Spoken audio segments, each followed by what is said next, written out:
नमस्कार साथियों, एक बार फिर हाजिर हैं अपने पिछले वीडियो की श्रृंखला को आगे बढ़ाने के लिए।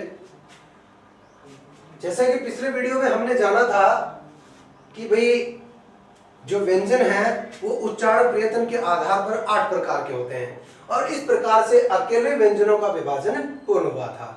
अब इस वीडियो में हम पढ़ने वाले हैं स्वर और व्यंजन दोनों का मिलाकर अलग अलग आधारों पर विभाजन।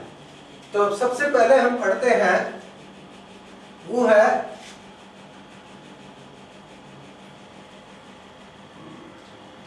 प्राणवायु के आधार पर भेद। मुख से निकलने वाली जो प्राणवायु है उस प्राणवायु के आधार पर भेद। वायु के आधार पर वर्ण भेद।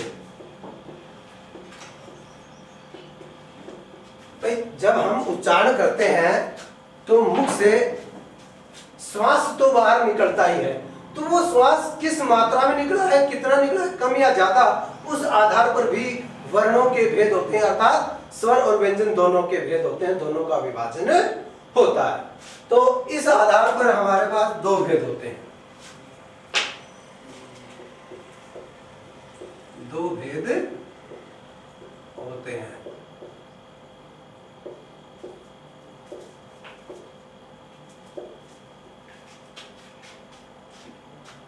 कौन कौन से दो भेद होते हैं भाई? एक है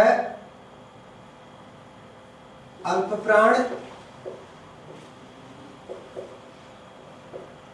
और दूसरा होता है महाप्राण।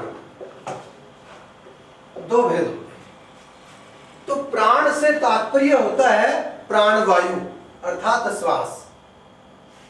ठीक है, श्वास कि कितना श्वास बाहर निकला, और अल्प से मतलब कम और महा से मतलब ज्यादा।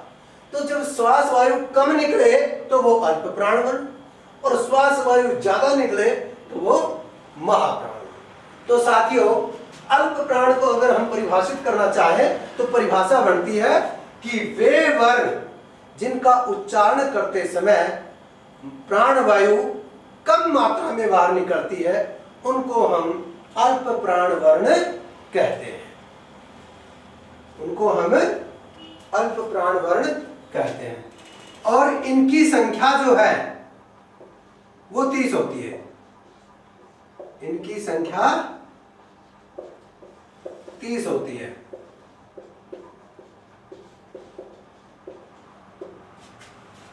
कौन कौन से होते हैं ये 30? ये 30 होते हैं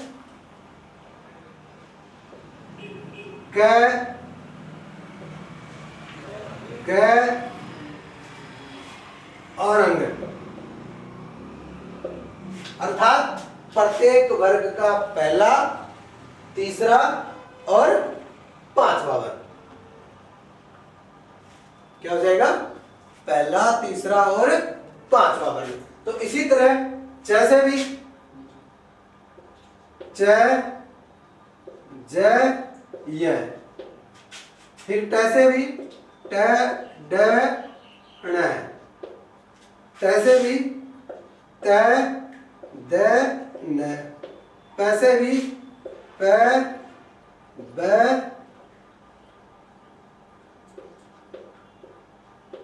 और मैं। पांचों वर्गों से और तीन तीन वर्ग, पहला, तीसरा, पांचवा। और फिर इसके बाद आता है य, र, ल और व। ठीक है, व्यंजनों से तो ये आए, तो व्यंजनों से ये आए तो ये कितने हुए भाई? प्रत्येक वर्ग से जब 3 वर्ण आ रहे तो 5 से 15, 4 ये 19, और बचे कितने? 11। तो सभी स्वर, सभी स्वर मतलब 11 बराबर, तो 19 प्लस 11 बराबर 30।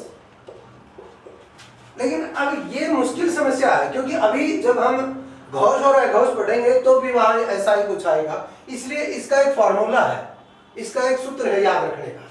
वो क्या है, बना हुआ है भाई, वो है v प्लस 135 प्लस य। अब v का मतलब सभी स्वर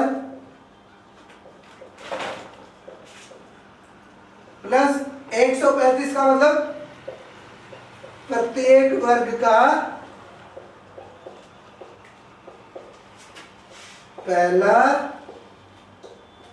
तीसरा, पांचवा वर्ण।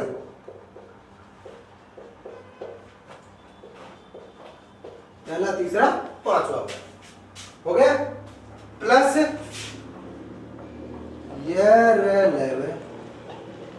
अब इस सूत्र से आसानी हो जाती।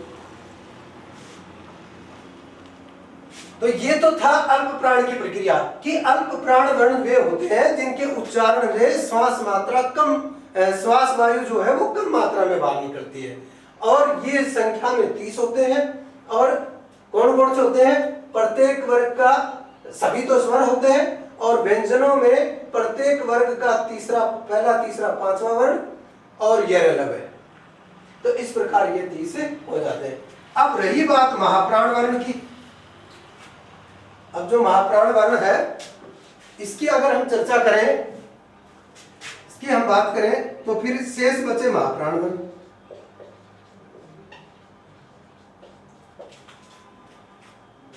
महाप्राण वर्ण अब कितने बचे? 30 हो गए, तो 44 तो टोटल ही होते हैं। अब 44 में से 30 हम निकालें तो 14 बचते हैं, तो शेष 14 बचे।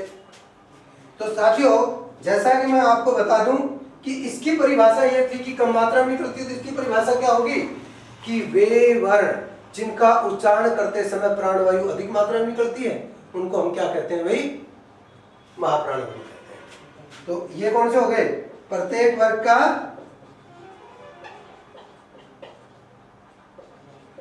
दूसरा और चौथा वर्ण,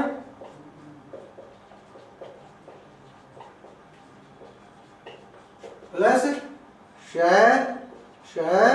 स है। तो क्या हुए? एक वर्ग के 2 हुए तो 5 वर्ग है तो 10, और ये 4 है तो 14, 30, 14, 44। तो इस प्रकार ये विभाजन पूरा होता है। अब अगला जो आधार है वो है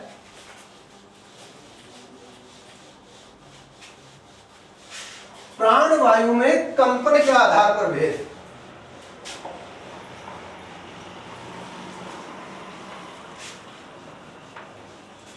प्राणवायु में कंपन के आधार पर भेद।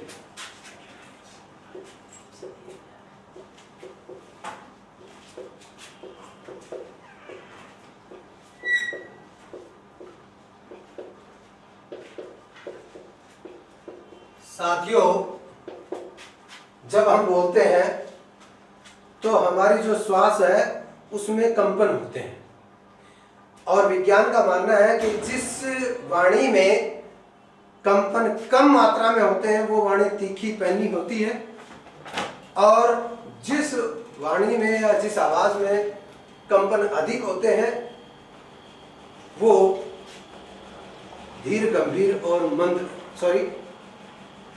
जिसमें कंपन अधिक होते हैं वो तीखी और पैनी होती है, और जिसमें कंपन कम मात्रा में होते हैं वो धीर, गंभीर और मंद्र होती है। ऐसा विज्ञान का कहना है और भाषा वैज्ञानिकों का भी। तो इस आधार पर भी 2 भेद होते हैं।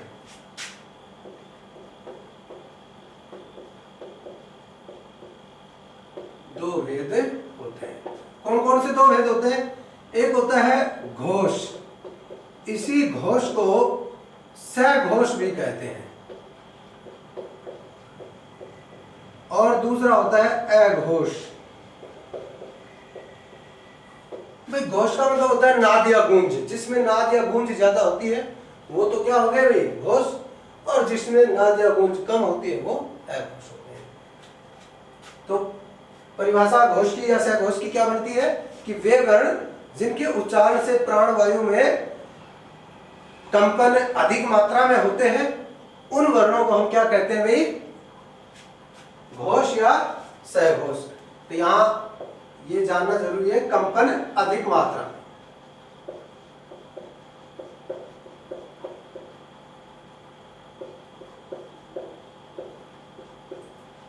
होते हैं, ठीक है। और इनकी संख्या कितनी होती है भाई? इनकी संख्या 31 होती है।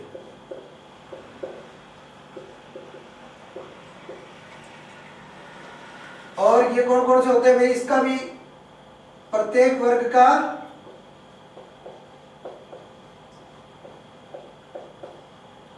तीसरा, चौथा, पांचवा वर्ण,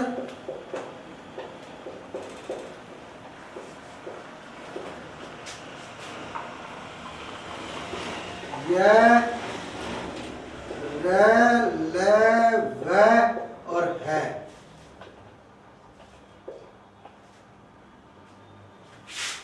और सभी स्वर।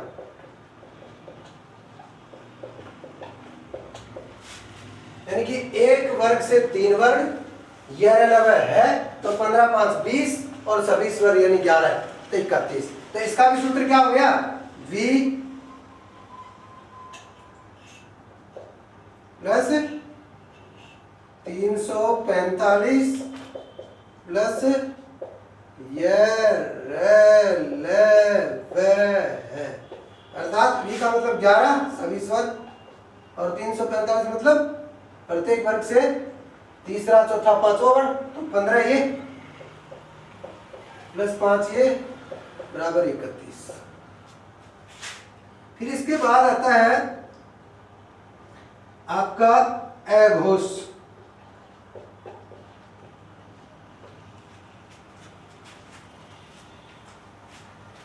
तो अघोष की बात हम करें, यहां लिख दिया जाएगा या बता दिया जाएगा कि वे वर्ण जिनके उच्चारण से प्राणवायु में कंपन कम मात्रा में होते हैं। तो भाई ये क्या हुए? कंपन कम मात्रा में होते हैं।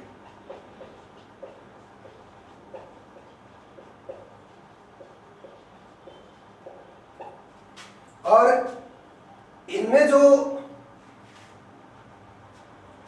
वर्ण होते हैं वे 13 होते हैं, या इनकी संख्या 13 होती है।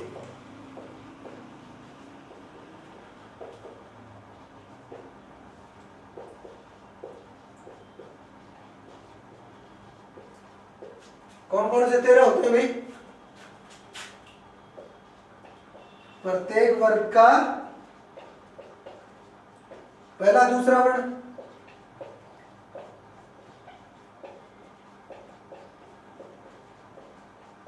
प्लस श,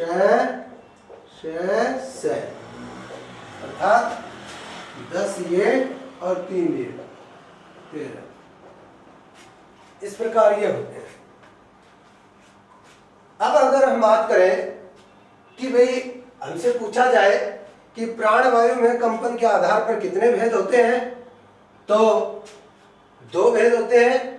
एक पहला होता है घोष, या जिसको सहघोष भी कहते हैं, और सेकंड ग्रेड परीक्षा 2010 में पूछा भी गया था, निम्न में से घोष वर्ण है। तो उनमें ऑप्शन दिया गया था, ऑप्शन ए सभी स्वर, ऑप्शन बी टेट है, ऑप्शन सी प च, ऑप्शन डी ख। तो अब यहां हम बात करें तो ये टेट है तो पहले दूसरे हैं, तो ये तो हो नहीं सकते, ठीक है। घोष पहचान भी पहले पहले है, ये भी नहीं हो सकते। ये दूसरा है और ये पांचवा है, पांचवा तो हो जाता है लेकिन दूसरा नहीं होता। इसलिए सभी स्वर क्या होते हैं भाई? घोष वर्ण होते हैं।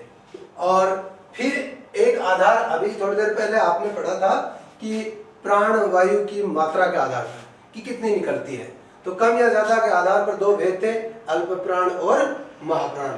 प्राणवायु कम निकले उच्चारण में तो अल्प प्राण, जिनकी संख्या कितनी होती थी 30, और अधिक निकले तो महाप्राण वर्ण। महाप्राण वर्णों की संख्या होती है 14। तो इस प्रकार ये वर्ण विभाजन हुआ। अभी हमें उच्चारण स्थान पढ़ने हैं। इस वीडियो में इतना ही। उच्चारण स्थान के लिए अगले वीडियो में। धन्यवाद।